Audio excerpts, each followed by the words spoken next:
चलो यहाँ पे देखो, आज मैंने एग्जाम्पल के कुछ सम वीडियोस के अंदर रखे हुए हैं। एक एग्जाम्पल नंबर 11 है जो बहुत ही इंपॉर्टेंट एग्जाम्पल है, जो 2 मार्क में थियरी में भी पूछा जा सकता है। एग्जाम्पल नंबर 11 ध्यान से देखना। एग्जाम्पल नंबर 11 देखना। कोई भी ट्यूनिंग सर्किट होती है। आपका वीडियो ऑफ हो गया है। कोई भी, पहले मेरी बात सुनो, ध्यान से सुनो। मैंने आपको बोला था कि एक एलसी ट्यूनिंग सर्किट आती है। क्या आती है? एलसी ट्यूनिंग सर्किट आती है, जिसके अंदर सिर्फ इंडक्टर और सिर्फ क्या होता है, कैपेसिटेंस होता है। ये एलसी ट्यूनिंग सर्किट की जो फ्रीक्वेंसी है, एलसी ट्यूनिंग सर्किट की जो एंगुलर फ्रीक्वेंसी का इक्वेशन है, वो एंगुलर फ्रीक्वेंसी है omega is equal to 1/√LC। वो एक रेजोनेंस पे वर्क करता है। रेजोनेंस की थियरी जब मैं चलाऊंगा तब तो आपको पता चलेगा ही, लेकिन इन शॉर्ट मैं आपको ऐसा समझा दूं कि हमारा जो हैंडसेट है, मोबाइल है हमारा, ओके, जो हमारा मोबाइल है, उस मोबाइल में क्या आपको पता है कि हम जब सपोज कि हम किसी को कॉल करते हैं, हम जब किसी को कॉल करते हैं या तो कोई हमको कॉल कर रहा है और हमारा जो मोबाइल हैंडसेट है, क्या हमारे आसपास इनफाइनाइट नंबर्स ऑफ रेज हो गए, इलेक्ट्रोमैग्नेटिक वेव्स हो गए, इनफाइनाइट नंबर्स ऑफ सिग्नल्स है हमारे आसपास। अब अपना जो मोबाइल है वो कोई एक पर्टिकुलर फ्रीक्वेंसी पे ही वर्क कर रहा है। समझ में आ रहा है? इनफाइनाइट नंबर्स ऑफ सिग्नल्स है, उसमें से कोई एक पर्टिकुलर फ्रीक्वेंसी को खींचना और उस पर्टिकुलर फ्रीक्वेंसी पे मैक्सिमम करंट आउटपुट देना, ये सब जो प्रोसीजर होती है उसको रेजोनेंस बोलते हैं। और यही रेजोनेंस फ्रीक्वेंसी, उसको रेजोनेंस एंगुलर फ्रीक्वेंसी बोलते हैं, ओमेगा इज इक्वल 1/√LC। या तो उसको रेजोनेंट फ्रीक्वेंसी अगर बोलोगे तो omega F is equal to आएगा 1/2π√X। तो हर एक जगह पे एक सर्किट होती है जिसको बोलते हैं एलसी टैंक सर्किट। कौन सी सर्किट बोलते हैं उसको? LC tank. टैंक क्यों? क्योंकि यहाँ पे एलएनसी जो कनेक्शन किया जाता है, पैरेलल कनेक्शन किया जाता है, और उसमें इलेक्ट्रोमैग्नेटिक वेव्स जनरेट किए जाते हैं। इलेक्ट्रोमैग्नेटिक वेव्स जनरेट किए जाते हैं, ये पोर्शन आएगा, लेकिन ये रेजोनेंस फ्रीक्वेंसी है। अब जब ये इलेक्ट्रोमैग्नेटिक वेव्स को जनरेट करता है, क्या करता है? इलेक्ट्रोमैग्नेटिक वेव्स को जनरेट करता है। अब आप लोगों को पता है कि इलेक्ट्रोमैग्नेटिक वेव्स मतलब क्या, कि जिसके अंदर इलेक्ट्रिक फील्ड कंपोनेंट भी है। क्या है? इलेक्ट्रिक फील्ड कंपोनेंट भी है जिसके अंदर, हाँ, ये सपोज की इलेक्ट्रिक फील्ड कंपोनेंट है। क्या है ये? सपोज की इलेक्ट्रिक फील्ड कंपोनेंट है, ओके। ये सपोज क्या है? Electric field component,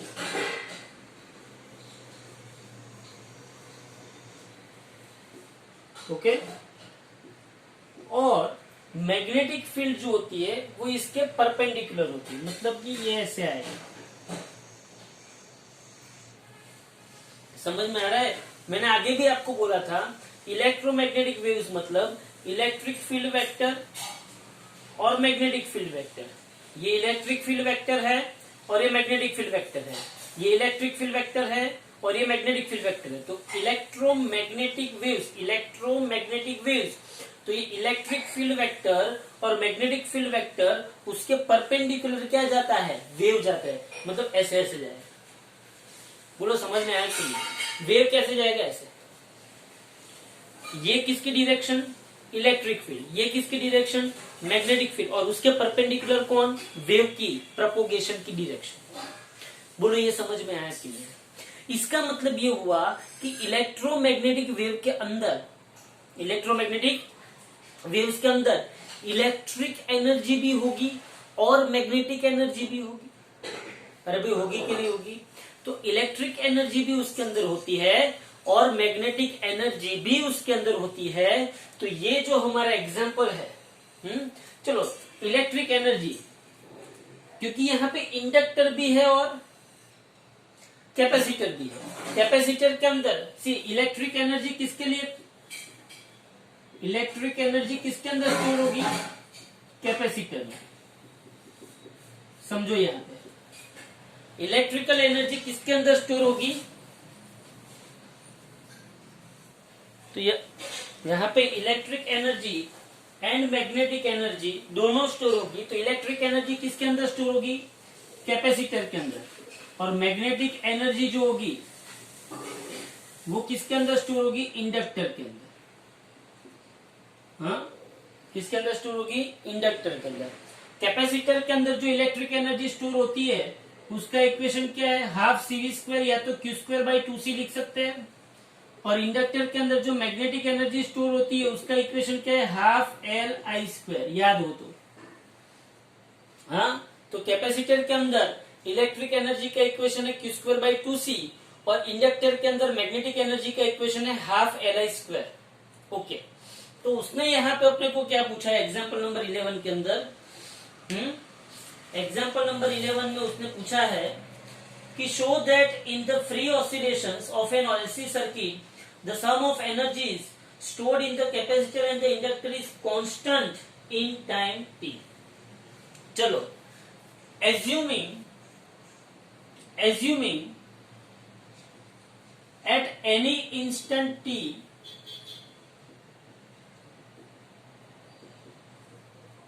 charge Q is equal to, कोई t टाइम पे हम चार्ज ले लेते हैं Q is equal to Q0 cos omega t। क्या ले लेते हैं, Q0 cos ओमेगा t। ये कोई भी टाइम t पे चार्ज है। सो इसी टाइम पे इलेक्ट्रिक करंट क्या होगा, बोलो इसी टाइम पे इलेक्ट्रिक करंट क्या होगा, I is equal to dQ/dt। I is equal to d/dt। Q क्या है, Q0 cos omega t। I is equal to Q0 बाहर निकल गया, d/dt यहाँ पे क्या आएगा, cos ओमेगा t आएगा। बोलो cos ओमेगा t का डिफरेंशिएशन क्या होगा, कोई बताएगा, cos ओमेगा t का डिफरेंशिएशन क्या होगा, बोलो। मैंने eight any instant LC circuit के अंदर मैंने चार्ज एज्यूम किया, तो चार्ज का इक्वेशन है Q is equal to Q0 cos omega t, और cos का डिफरेंशिएशन क्या होता है, माइनस साइन होता है। तो यहाँ पे इसका differentiation minus sine omega t into omega. तो मेरे पास I का इक्वेशन आया minus Q0 sine omega t। मतलब कि मुझे चार्ज का इक्वेशन मिला, मुझे करंट का इक्वेशन मिला। अब मुझे ये टोटल एनर्जी का इक्वेशन बनाना है। यहां तक तो सबको पता चला।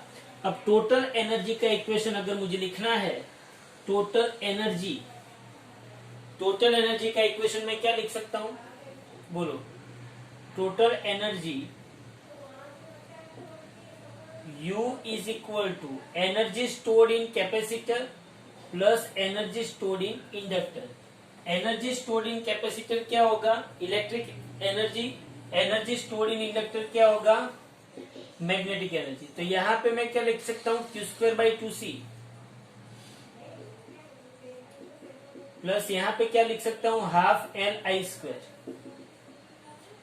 तो बोलो U इज इक्वल, ध्यान से समझना, Q2/2C जो है उसको मैं 1/2C क्या Q की जगह पे Q0 cos ओमेगा t लिख सकता हूं।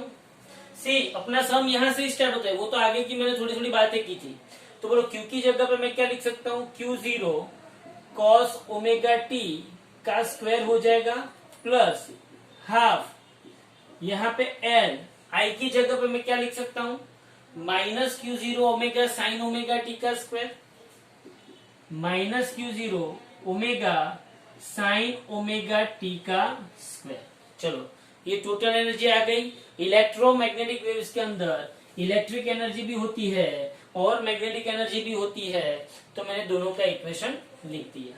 अब ध्यान से देखो, U इज इक्वल टू यहां पे Q0 का स्क्वायर बाई 2C और ये cos स्क्वायर ओमेगा टी होगा, माइनस का square plus plus Q0 square omega square L by 2। बोलो होगा कि नहीं होगा, Q0 square omega square L by 2 और यहाँ पे क्या हो जाएगा, ये sign square omega T. But हमने आगे ही देखा कि ओमेगा इज इक्वल क्या होता है, 1/√LC। अगर ओमेगा इज इक्वल 1/√LC है, अगर ओमेगा इज इक्वल 1/√LC है, तो ओमेगा स्क्वायर इज इक्वल 1 क्या होगा, LC होगा। बोलो ओमेगा इज इक्वल 1/√LC, तो ओमेगा इज इक्वल क्या होगा, ओमेगा इज इक्वल 1/√LC, तो ओमेगा स्क्वायर क्या होगा, 1/LC। तो बोलो U is equal to Q0 square by 2C, Q0 square by 2C, यहाँ पे cos square omega T plus Q0 square by 2 into L, omega square की जगह पे मैं क्या लिख सकता हूँ, 1/LC into sine square omega T. तो U इज इक्वल, बोलो Q0 स्क्वायर, सी पहले तो ये L कट हो गया, ये Q0 square by 2C and Q0 square by 2C बाहर निकल जाएंगे, तो ये Q0 स्क्वायर बाई 2C बाहर निकल गया, तो यहाँ पे क्या बचा, cos square omega T plus क्या आया, sign square omega T. But cos square theta plus sign square theta क्या होता है, 1। तो Q0 square by 2C is equal क्या आ गया, कांस्टेंट। क्या आ गया, कांस्टेंट। बोलो समझ में आया। उसने अपने को ऐसा बोला था कि टोटल एनर्जी कांस्टेंट है, ऐसा प्रूफ करना है। बोलो मैंने प्रूफ किया कि नहीं किया। हाँ, यहाँ पे आप लिख सकते हो sine square theta plus cos square theta is equal to 1। तो मैंने क्या किया यहाँ पे, मेन काम, assuming at any instant T Q is equal क्या होता है, Q0 cos omega T. Q is equal क्या होता है, Q0 cos ओमेगा टी। और I इज इक्वल क्या होता है, dq by D T. dq by D T, इसको डिफ्रेंशिएट करके ये लाए U E का equation Q square by 2C और magnetic energy stored in inductor, उसका equation half LI square. Q की वैल्यू रखी, I की वैल्यू रखी, ओमेगा इज इक्वल 1/√LC रखा, आपको आंसर मिल गया। क्लियर। तो ये हो गया एग्जाम्पल नंबर 11। किसी को डाउट इसमें, बोलो। No sir. पक्का पता चल गया, ये एकदम इजी है, स्क्रीनशॉट ले लो इसका।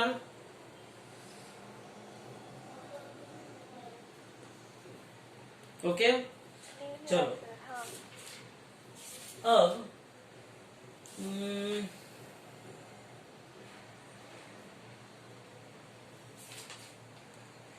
चलो पहले मैं आपको 18, एक मिनट,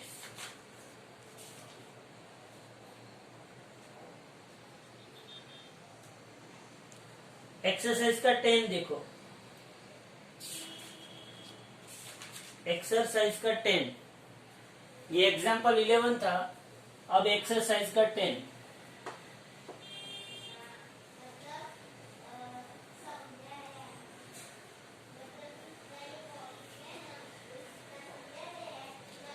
चलो एक्सरसाइज का 10 क्या कहता है,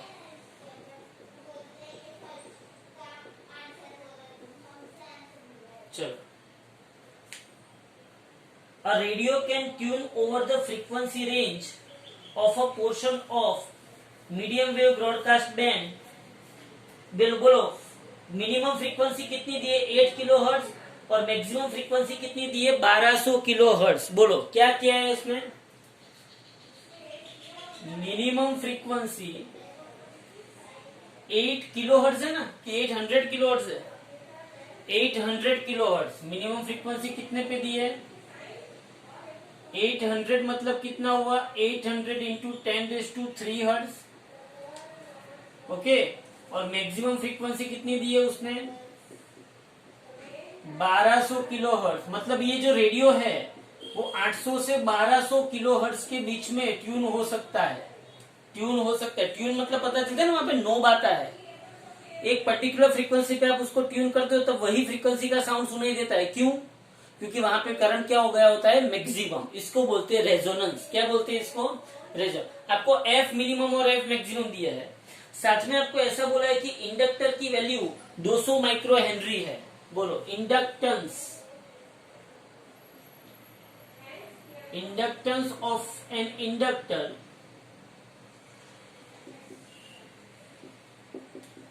L 200 माइक्रो हेनरी है। बोलो 200 माइक्रो हेनरी मतलब 200 मल्टीप्लाई बाई 10⁻⁻6 हेनरी हुआ। ओके, तो उसने ऐसा पूछा है what must be the range of its variable capacitor. तो रेंज ऑफ वेरिएबल कैपेसिटर पूछा है। वेरिएबल कैपेसिटर मतलब कि सी मिनिमम भी ढूंढना है और सी मैक्सिमम भी ढूंढना है। बोलो क्या करेंगे, कोई आइडिया है?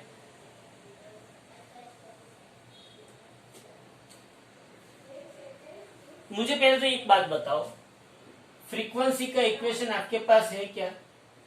फ्रीक्वेंसी फॉर एलसी सर्किट, बोलो एलसी सर्किट का फ्रीक्वेंसी का इक्वेशन आपके पास क्या है? Frequency f is equal to 1/2π√LC है। बोलो यहां तक सबको पता चला? अब देख, f और c दोनों लीनियर प्रोपोर्शन में है कि इनवर्स प्रोपोर्शन में है? बोलो f एंड c दोनों लीनियर प्रोपोर्शन में है कि इनवर्स प्रोपोर्शन में है? बोलो f एंड c लीनियर है कि इनवर्स है? इनवर्स है। इसका मतलब ये हुआ कि जब पहले तो एक समझो यार, अच्छा f एंड c है ये, ओके फाइन।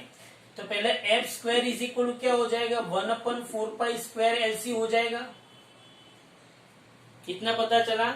f का स्क्वायर लेंगे तो 1/4π² इंटू LC हो गया। तो मुझे c क्या मिलेगा? c is equal to 1/4π² L into f मिला। बोलो यहां तक पता चला कि नहीं चला? चला पता? तो इसके मैं दो पार्टीशन ले सकता हूं क्या? जब f मिनिमम होगा, बोलो जब f मिनिमम होगा तब c क्या होगा? जब f मिनिमम होगा तब c क्या होगा?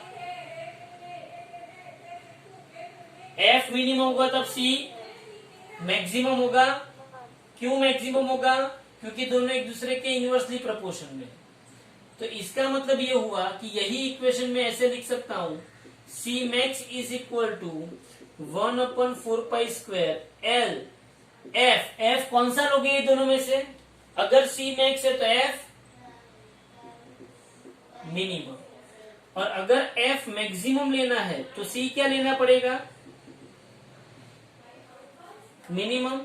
तो बोलो c minimum is equal to 1/4π² L, f क्या होगा? मैक्सिमम। चलो बोलो 4π² आपको पता है क्या होता है? L आपको दिया हुआ है, क्या f मिनिमम आप रख सकते हो? सिमिलरली यहाँ पे चलो 4π² पता है क्या होता है? L आपको दिया हुआ है, क्या f मैक्सिमम आप रख सकते हो? तो बोलो आपको c maximum and c minimum capacitor की रेंज मिलेगी कि नहीं मिलेगी? समझ में आया? ये न्यूमेरिकल समझ में आया?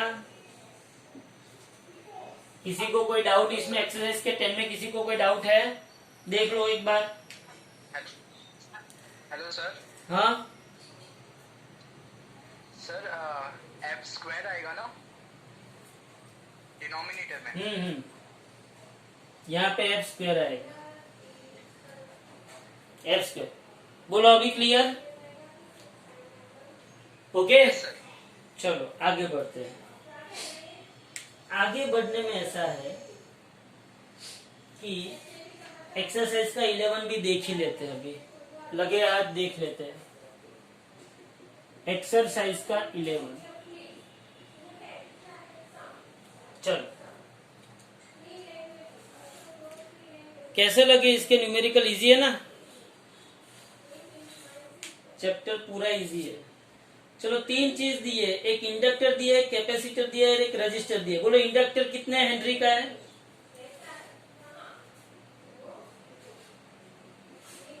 Inductance L is equal to 5 Henry.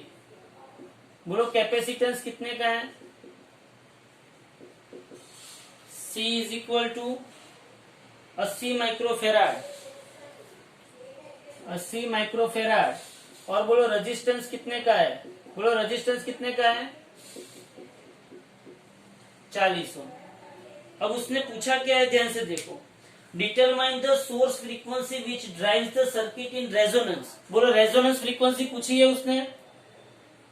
क्या पूछा है उसने? बोलो क्या पूछा है उसने? रेजोनेंस फ्रीक्वेंसी पूछी है। क्या पूछा है उसने? Resonance frequency. बोलो रेजोनेंस फ्रीक्वेंसी उसने पूछी है। तो एंगुलर फ्रीक्वेंसी क्या होगी? Omega is equal to 1/√LC। क्या? Omega is equal to 1/√LC। याद रहेगा? बोलो L दिया है, C दिया है। बोलो आएगा कि नहीं आएगा? खुद से कर लोगे कि मैं कर रहा हूं? Omega is equal to 1/√। L कितना है? 5 और C कितना है? 80 इंटू 10⁻⁻⁶। यहाँ पे वो लोग डेटा ऐसा ही देंगे। यहाँ पे वो लोग डेटा ऐसा ही देंगे कि जिससे स्क्वायर रूट इजीली निकल सकता हो। समझ में आ रहा है? 8 5 50, 8 5 40, 40 इंटू 0 400, 400 का स्क्वायर रूट 20, तो 1/20, 1/20 ये 10⁻⁻⁶ का स्क्वायर रूट 10⁻⁻3, 10⁻⁻3 कहाँ पे गया? ऊपर, तो 10⁻+3 मतलब 1000/20, 2 कट मतलब 100/2, 50 आएगा आंसर। समझ में आ रहा है?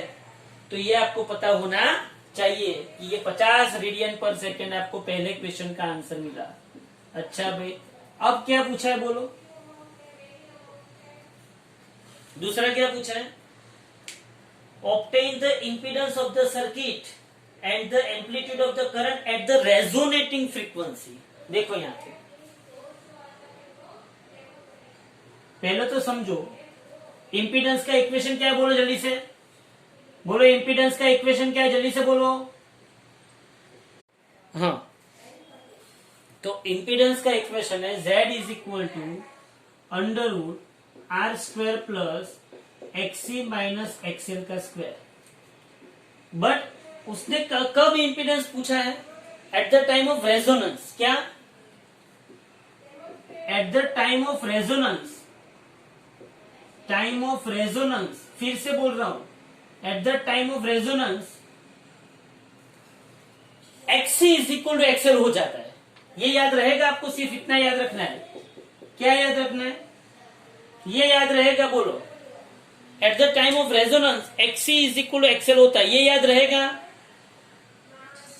बोलो अगर at the time of resonance XC is equal to XL हो जाता है तो Z क्या होगा? बोलो चलो, Z क्या होगा? R² plus XC minus XC का स्क्वायर। बोलो Z is equal to R² plus 0। तो बोलो Z is equal to R हो जाएगा। अब R कितना है? 40। तो बोलो इंपीडेंस मिल गया। यहां सबको पता चला कि नहीं चला? अब मुझे कुछ लोग ऐसा बोलेंगे कि सर ये XC is equal to XL क्यों आया? सबके माइंड में क्वेश्चन है, हाँ, लेकिन सबके माइंड में ये क्वेश्चन नहीं आया कि सर ये इक्वेशन कहां से आया। समझ में आ रहा है मैं जो बोल रहा हूं? तो ध्यान से सुनो, ये यहां पे इसको खत्म कर देता हूं। अब ध्यान से कहानी सुनना, कहानी सुनो ध्यान से। चलो नोट में लिखें, नोट में। At the time of resonance, at the time of resonance XC is equal क्या होता है? XL। अब ये सुनो ध्यान से, at the time of resonance XC is equal क्या होता है? XL। XC is equal to XL, ध्यान से समझना। बोलो XC का इक्वेशन क्या है? 1/ωc, और XL का इक्वेशन क्या है? ωL है। इतना पता चला? यहां तक पता चला? हाँ सर। तो बोलो ω² इज इक्वल क्या होगा? 1/LC होगा। बोलो यहां तक भी पता चला?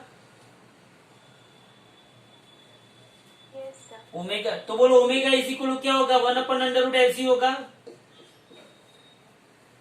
अब पता चला कि ये इक्वेशन कहां से आया। तो eight the time of resonance, at the time of resonance XC is equal क्या होता है? XL। तो 1/ωc इज इक्वल ωL, तो ω² इज इक्वल 1/LC, तो ओमेगा इज इक्वल 1/√LC। तो XC इज इक्वल XL होगा, तब इंपीडेंस बढ़ेगा कि घटेगा? मुझे वो बताओ। चलो, eight the time of resonance impedance बढ़ा कि घटा? ये टर्म 0 हो गई। अगर ये टर्म कुछ होती, ये टर्म कुछ होती तो इंपीडेंस ज्यादा होता कि कम होता? अभी इंपीडेंस R है, क्यों? क्योंकि ये टर्म निकल गई। अगर ये टर्म होती तो इंपीडेंस ज्यादा होता कि कम होता? ज्यादा। मतलब कि अभी जो इंपीडेंस मिला वो ज्यादा मिला कि कम मिला? ये कम। अगर इंपीडेंस कम है, अगर इंपीडेंस क्या है?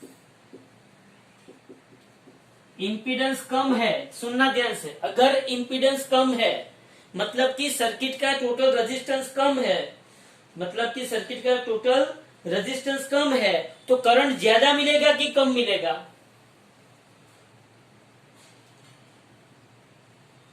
करंट ज्यादा मिलेगा कि कम मिलेगा?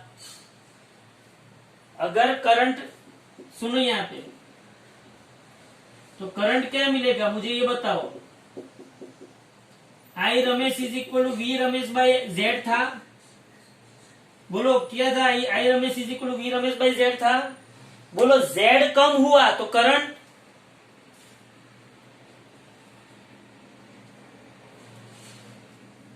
जेड कम हुआ तो करंट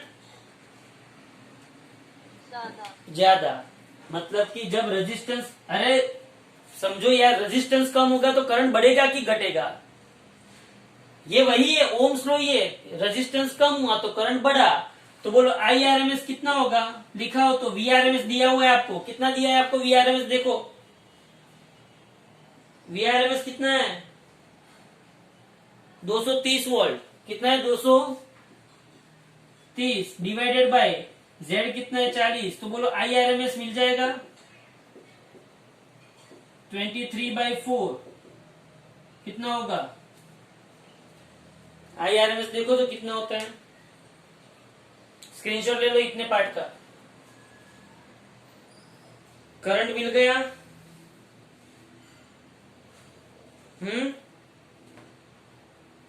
बोलो,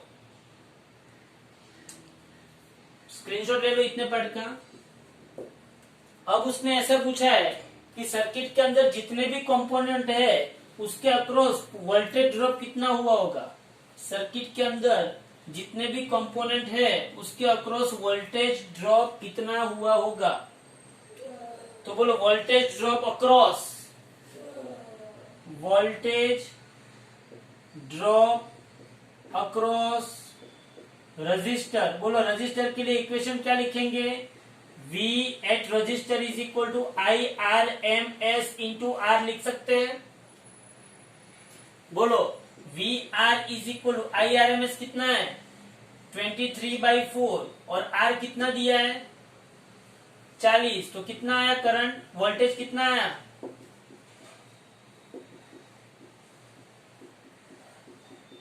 यहां तक पता चला? यहां तक पता चला? बोलो। फिर voltage drop across inductor, voltage drop across inductor. बोलो इंडक्टर के लिए वोल्टेज ड्रॉप क्या होगा? बोलो इंडक्टर के लिए वोल्टेज ड्रॉप क्या होगा? याद करो, VL is equal to IRMS into XL था। IRMS कितना है? 23/4। एक्सएल मतलब ओमेगा एल। तो VL is equal to 23/4। Omega कितना है? ओमेगा 50 और L कितना है? 5। कितना होगा देखो, देखो यहां पे ये कितना आएगा? जो आएगा वो आपका वोल्टेज ड्रॉप अक्रॉस इंडक्टर। और तीसरा voltage drop across capacitor, voltage drop across capacitor. चलो वोल्टेज ड्रॉप अक्रॉस कैपेसिटर क्या होगा? VC is equal to IRMS into XC। IRMS कितना थे? 23/4 और XC मतलब 1/ओमेगा C। तो ये 23/4 इंटू 1/ओमेगा कितना है? 50 और C कितना है? 80 माइक्रोफेराड। ऊपर जाएगा तो 10⁶। तो बोलो ये क्या मिल जाएगा आपको? VC। इतना न्यूमेरिकल है। एक बार इसको अच्छी तरीके से देख लो। क्या किया? पहले मैंने रेजोनेंस फ्रीक्वेंसी ढूंढी। Omega is equal to 1/√LC। L की वैल्यू दी थी, C की वैल्यू दी थी, बात खत्म हो गई। फिर मैंने इंपीडेंस लिया। Impedance Z is equal to √R² plus XC minus XL²। लेकिन उसने क्या बोला है? इंपीडेंस मुझे रेजोनेंस पे चाहिए। लेकिन at the time of resonance XC is equal to क्या हो जाता है? XL। ये दोनों इक्वल हो गए। ये दोनों क्या हो गए? ये दोनों इक्वल हो गए। तो ये टर्म 0 हो गई। तो सिर्फ R बचा। Z is equal to R। तो करंट का equation IRMS is equal to VRMS by Z। VRMS मुझे 230 दिया है, Z 40। तो मुझे IRMS मिला इतना एम्पियर। अब मैंने 3 चीज ली। कभी भी पूछे वोल्टेज ड्रॉप अक्रॉस रजिस्टर तो IRMS इंटू आर आएगा। वोल्टेज ड्रॉप अक्रॉस इंडक्टर तो IRMS इंटू एक्सएल आएगा। और वोल्टेज ड्रॉप अक्रॉस कैपेसिटर तो IRMS इंटू XC आएगा। बोलो इतना पता चला कि नहीं? Yes, sir. क्लियर? ओके बोलो।